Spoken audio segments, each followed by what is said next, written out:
Semana passada, eu trouxe para vocês uma resenha da nova versão do Samurai X, o Rurouni Kenshin. No final da semana passada saiu o segundo episódio e tô aqui de novo, dessa vez para analisar junto com vocês essa obra que chegou com tudo. Bora lá?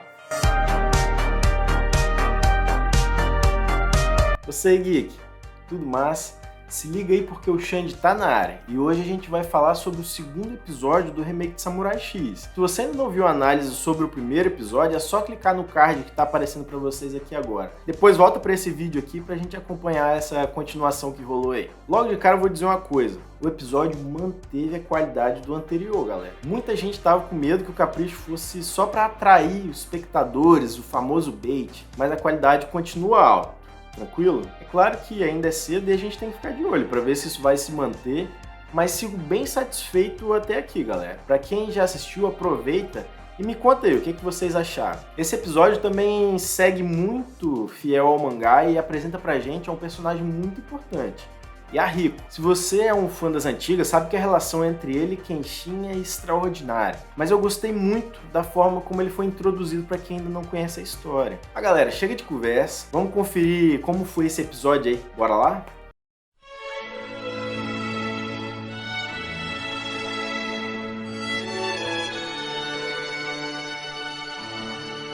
O segundo episódio começa com o dojo de Kaoru completamente vazio, mesmo depois da solução dos problemas que a gente viu no primeiro episódio. Assim, ela e Kenshin acabam se dirigindo a um dojo vizinho para que ela possa treinar e ele fazer as compras que ela precisava. No meio do caminho, ambos são abordados por um trombadinha, entre aspas, que tenta roubar a carteira do Kenshin. É Yahiko, que vai se transformar em um dos personagens mais importantes da saga no futuro. Ele não demonstra fraqueza mesmo sendo pego e ganha o respeito de Kenshin, que reconhece a sua força de samurai. Ao chegarem ao centro de Tóquio, Kenshin e Kaoru andam tranquilamente e ele nota como a cidade é movimentada. Isso faz com que a sua nova amiga fique se perguntando detalhes sobre sua história, mas ela opta por não fazer perguntas porque ela entende que ele tem o direito de guardar os seus próprios segredos. Mas é claro que eles não ficariam ocultos por muito tempo, né não, galera? Só uma pausa aí para um pouco de história para contextualizar vocês sobre o que está acontecendo. É preciso a gente entender que a história se passa em meio a um processo conhecido como a Revolução Meiji. Esse foi um período de transformação no Japão ocorrido entre 1868 e 1912, quando o país passou por uma transição de sistema feudal para uma nação modernizada. Enquanto isso, o menino que tentou roubar Kenshin é agredido por homens que estão cobrando dinheiro dele. Eles dizem que ele tem até o anoitecer para pagar o que deve ou vai ser punido. Kaoru deixa Kenshin encarregado de fazer as suas compras e vai ao dojo, mas não sem antes pedir que ele guarde a sua katana. Isso porque existe uma lei no local conhecida como Lei da Abolição da Espada, que impede que moradores carreguem espadas.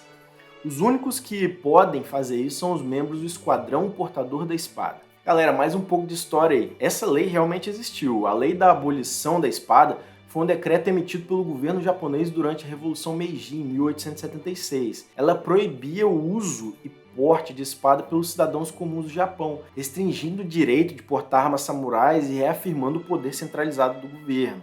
Kenshin dá de ombros e fala que vai lidar com isso quando o momento chegar. O problema é que o momento chega bem rápido, já que ele é pego pelo esquadrão e humilhado em frente em toda a população, galera. O chefe do esquadrão se chama Udiki e é de Satsuna, uma das províncias que agiam como facções para o governo Meiji naquele período no Japão. Ele tem um caráter perigoso e mata por prazer, desafiando Kenshin para uma luta mesmo estando com muitos homens em vantagem. Ainda sobre esse assunto, existiu um combate chamado de A Revolução de Satsuma, que foi um importante evento durante a era Meiji do Japão. Satsuma era uma das antigas províncias feudais do Japão e tinha uma forte tradição samurai. Durante a restauração Meiji, que marcou a transição do Japão do feudalismo para o Estado moderno, muitos samurais perderam seu status privilegiado e enfrentaram dificuldades econômicas e sociais. Em uma tentativa de combater o governo, que não estava cumprindo com as suas promessas para a região, os samurais se uniram para lutar.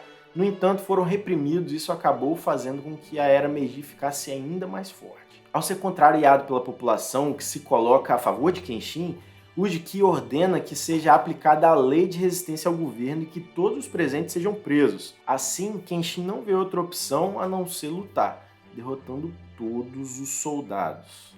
No anime original se explica bem mais sobre o caráter desse personagem que ficou meio subentendido por aqui. Isso é algo bem normal, já que eles estão tentando seguir o mangá com mais fidelidade, Mas teria sido bacana se eles gastassem um tempo a mais com essa explicação sobre esse personagem aí, não é verdade? De qualquer forma, a representação foi muito boa e deu pra sentir aquele ódio do personagem, mesmo sem sabermos muito sobre o seu passado. E o anime também foi ótimo em contextualizar um pouco sobre a questão da guerra, coisas que a gente vai tentar fazer por aqui para que todo mundo possa aproveitar ainda mais a experiência de ver o anime atual. Em seguida, vamos à cena em que um oficial conta ao seu superior sobre o problema que está acontecendo lá no centro da cidade. Tem um visitante conversando com o general e logo descobrimos que ele foi um dos combatentes mais importantes da guerra que aconteceu uns anos antes, que levou ao início da Era Meiji no Japão. Ao chegarem à praça, eles encontram todos os membros do esquadrão nocauteados, sobrando apenas o de Ki. Kenshin propõe o fim da briga e se oferece para se entregar, mas seu oponente não aceita e acaba também derrotado. O garoto e a Riko observam todo o desenrolar em meio à multidão que aplaude Kenshin. Então a gente descobre que Kenshin foi um dos lutadores da guerra sob supervisão de Yamagata, o general. Ele chama o velho conhecido para voltar com ele, mas Kenshin engata em uma reflexão sobre a guerra e sobre quem ganha e perde com toda essa situação. Ele mostra que quer continuar como andarilho para ajudar as pessoas sob seus termos, sem matar em nome de outras pessoas. Assim a gente vê a amizade entre ele e Kaoru se fortalecendo, já que ela entende suas motivações e um pouco mais sobre a história do novo amigo. O episódio termina com os homens indo cobrar Yahiko, que antes vê uma oportunidade de conseguir o dinheiro que deve a eles, mas escolhe pela honestidade. Parece que ele se inspirou com o que ele viu na praça e isso despertou aquele espírito samurai que ele tem dentro dele, herdado de seus antepassados. E ele diz aos homens que a gente acaba descobrindo que são yakuzas, que tá farto de roubar. A Yakuza, galera, tem suas raízes nos grupos de bandidos e comerciantes ilegais do período Edo, que vai de 1603 até em torno de 1868. Ela é um grupo de criminosos como a máfia e é até hoje retratada em filmes e séries que falam sobre o Japão. E a gente sempre aprende que não dá para se meter com esses caras. Isso faz com que ele seja cruelmente agredido e a gente tenha o fim do episódio. Aí fica a pergunta, o que vai acontecer com o pequeno? Se você já viu a série original, sabe a resposta. Se não, vai ter que esperar até o próximo episódio, que vem no final dessa semana. Mas conta pra mim aí o que você achou do episódio. Embora ele tenha um ritmo mais lento e sem tantos embates quanto o primeiro, eu gostei bastante, galera, sendo bem honesto. Isso é Samurai X, Rurouni Kenshin, é todo esse aprofundamento sobre os personagens, sobre as questões emocionais que envolvem os personagens, é muito interessante e vocês vão ver se desenrolar no decorrer de toda a série aí.